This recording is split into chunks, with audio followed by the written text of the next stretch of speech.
आजकल SSC exam के अंदर फिगर एनालॉजी का ये नए टाइप का क्वेश्चन आ रहा है, जिसको मैं आपको डायरेक्शन के कंसेप्ट से समझाऊंगा।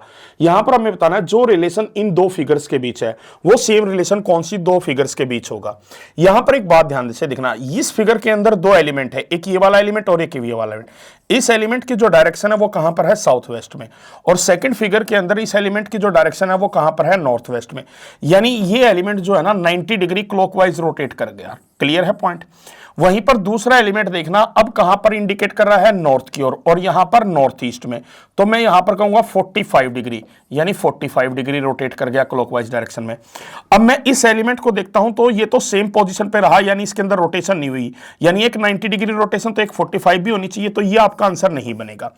अब इस वाले में मैं देखता हूं ये वाला एलिमेंट जो है ना ये पूरा 180 डिग्री रोटेट कर गया, पर रोटेशन कितनी होनी चाहिए, या तो 90 डिग्री या 45 डिग्री, तो ये भी आंसर नहीं बनेगा। अब इसके अंदर मैं देखता हूं तो ये वाला जो एलिमेंट है ना जो आपका पहले वेस्ट में है अब वो नॉर्थ में है, तो ये तो आपका 90 डिग्री रोटेट कर गया। ये वाला एलिमेंट है आपका ईस्ट में, अब है आपका कहां पर, साउथ वेस्ट में, तो ये तो 135 डिग्री रोटेट हुआ है, तो ये भी आंसर नहीं है। तो क्वेश्चन का राइट आंसर है ऑप्शन सी। कैसे बच्चों, ध्यान दीजिएगा, ये वाला एलिमेंट जो पहले आपका साउथ में था अब वेस्ट में है, तो ये 90 डिग्री रोटेट हुआ है, और ये जो है ना आपका 45 डिग्री रोटेट हुआ है। तो सेम एनालॉजी आपकी यहीं पर लग रही है।